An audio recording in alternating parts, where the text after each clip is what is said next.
Across the Fence, the impact agriculture and development have on Vermont's lakes, rivers, and watersheds. We'll look at the proactive approach state agencies are taking to protect and preserve our state's cultural and natural resources.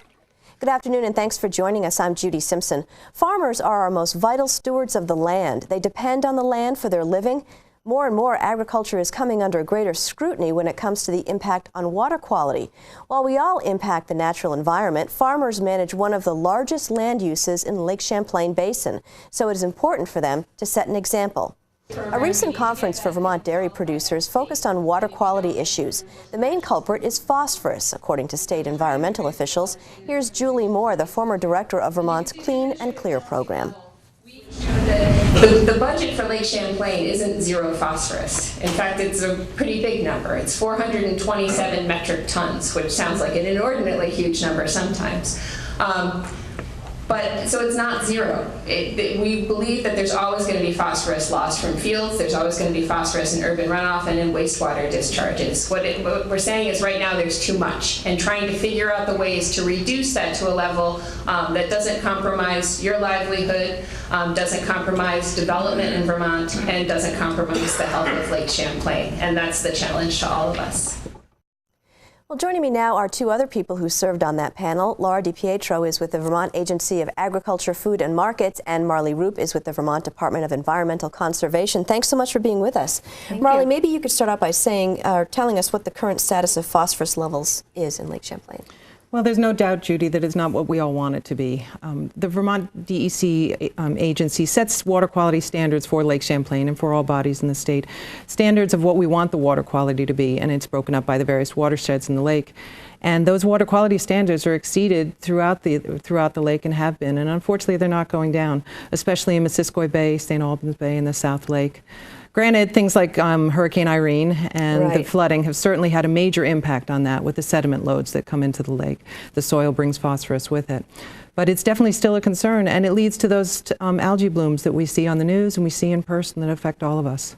Because phosphorus doesn't just go away. I mean, it stays embedded in the soils. Is that correct? It binds to the soils that are in all of our fields and all of our stream banks, but it's also in the sediment that's in the bottom of Lake Champlain from hundreds of years of erosion and contributions, legacy sediment.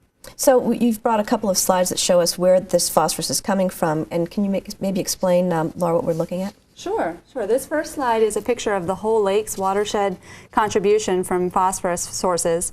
It breaks it into point and non-point sources. And non-point, as you can see, 68% of it is coming from Vermont sources. So that's agriculture, stormwater, forestry. And you can see that these components are really the main driver. The wastewater treatment plants are anywhere from 2 to 5%. And so we really have a task to work on non-point source controls here. And when you talk about non-point source, what does that mean? It's anything that doesn't go through a pipe or a ditch or man-made conveyance. It's just runoff from the landscape, I guess is the easiest way to say that. And so what is a TMDL and what does that mean for Lake Champlain? It's one of many acronyms that we all work with, yeah. TMDL is total maximum daily load, and basically that means the amount of a pollutant, in this case phosphorus, that can enter a water body, in this case Lake Champlain, and still meet the water quality standards for that lake. So how much phosphorus can go into Lake Champlain and still have us meet our water quality standards. Now there was a TMDL, a plan for those exact numbers and how we would meet those numbers that was approved back in 2002 by the EPA and then disapproved back in 2011 following a lawsuit. So we're redoing the TMDL right now and figuring those numbers. And when you do that, do you have to figure in things like Tropical Storm Irene, things that are just, all the flooding that we've had recently? Certainly everything like that is a factor, certainly because that's the stream bank erosion that we were talking about before. So all of those are contributions that we have to look at in the modeling and the number crunching that we're doing for those numbers now. And so why is this such an issue or a high priority for both of your areas? Well, both of our agencies have a regulatory responsibility to address water quality on agricultural farms. The DEC, Department of Environmental Conservation, regulates concentrated animal feeding operations, and then the Agency of Agriculture has accepted ag practices for all farms, and then medium and large farm rules as well. And so we have a responsibility to implement those rules, but above and beyond that, there's lots of opportunities to do new and exciting things on farms and to go above and beyond the baseline standards to get some achievements. And so developing programs and policies that address these are certainly of interest to both of our agencies. Mm-hmm. And you two have been working together, and you've been working with lots of farmers and groups and discussions. How has that gone? Are farmers pretty receptive to what it is you're talking about and pretty on board with protecting Lake Champlain? It's been a great process. It's been going on for quite a while now, almost a year. The TMDL was one of the factors that got it going, certainly, but also there was an act that was passed in the legislature last year for the Agency of Natural Resources to write a report on water quality, Act 138, that looked at what are the water quality issues, how can we fix them, and what it would cost. So that kind of was a great excuse for Laura and I to have the opportunity to get out and really work with farmers closely. We had about 25 different focus groups and meetings and discussions in small settings all last fall. And now we've formed an agricultural working group to take some of the ideas that came from those meetings. We asked farmers, what's working for water quality?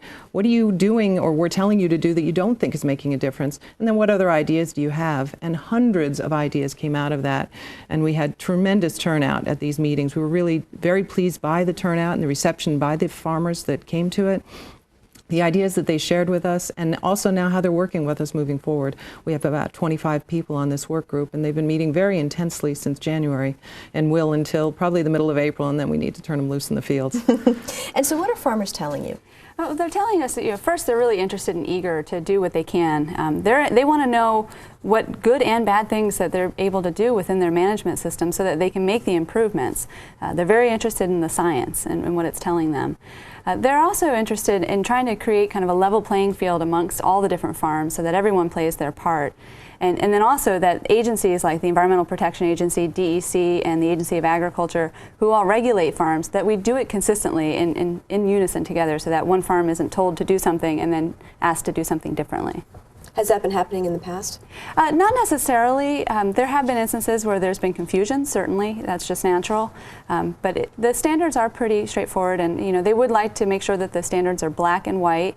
And in some areas it does get a little gray, and so we have to work through those, and that's where we've developed relationships with the partners to work through those on the farmers' behalf so that we can give them the information that we all agree on. Okay. Well, we spoke to a farmer, Matt Maxwell from Newport, at the Vermont Dairy Producers Conference about the impact of agriculture on water quality and why farmers need to set an example.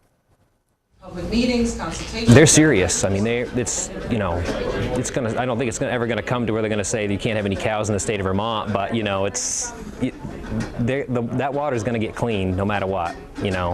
So we're gonna have to be a part of it, and the sooner we can sort of get the best practices going, the better it's going to be, I think.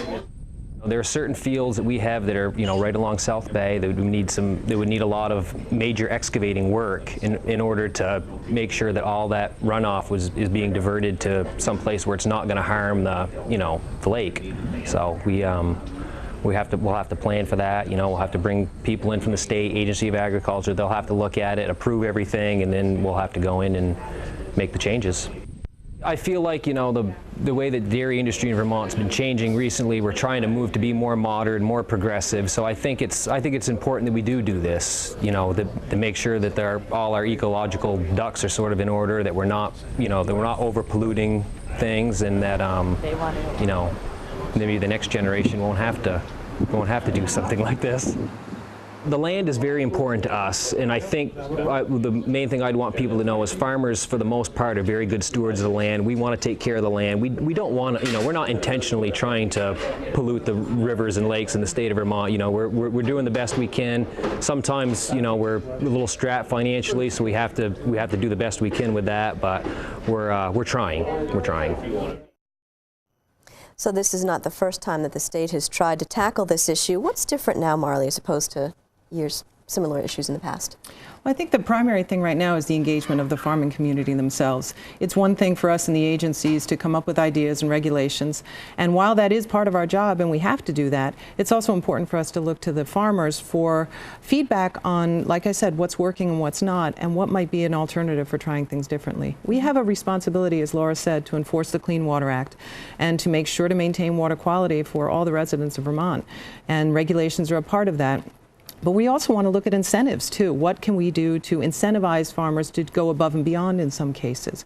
So there are two prongs to this, and I think working with the ag community, engaging them very closely in that conversation is hopefully what's going to make this more successful now. How big of an issue is money? You know, the farmer mentioned sometimes we can't do everything at once, we're just strapped. Is that a big issue? It is. It's a huge issue. Yeah. Depending on the number of fixes that a farm might need and their situation, it could be very troubling to actually do the entire bullet list of things that need to get done with the programs and resources that are available. Mm-hmm. Is there a way to sort of prioritize helping a farmer with a game plan on what to do first? Absolutely, absolutely. The different conservation agencies can help them write a plan for their farm and then have a timeline of addressing each one of those. The issues become, you know, how much can you actually do within the contract limitations and with your own financial obligations.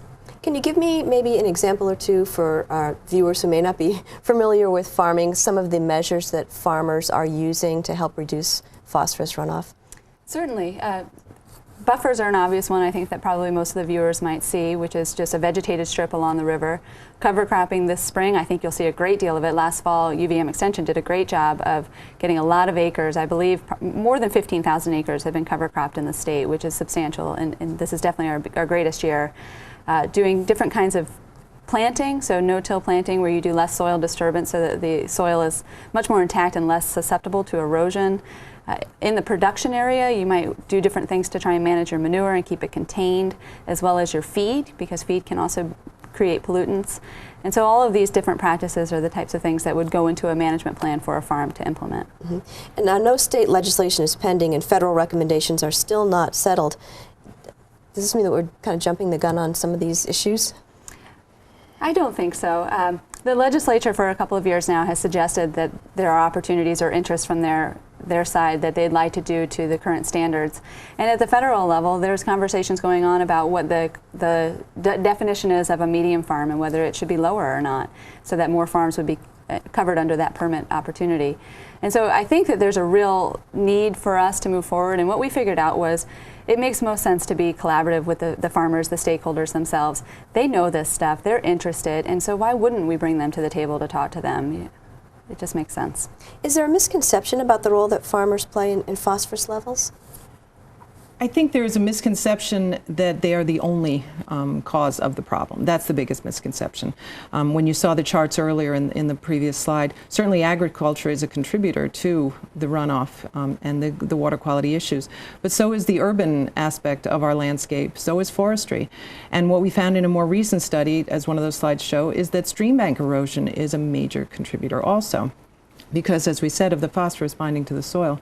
So while we're not going to let agriculture off the hook by any means, we're also not going to let others off the hook. There is runoff from impervious surfaces, parking lots, roofs, things like that, driveways. Certainly homeowner practices, what you put on your lawn gets into the same stream that what comes off of a farm. And I think a lot of people are surprised to hear that because they'll say, well, I don't live anywhere near Lake Champlain.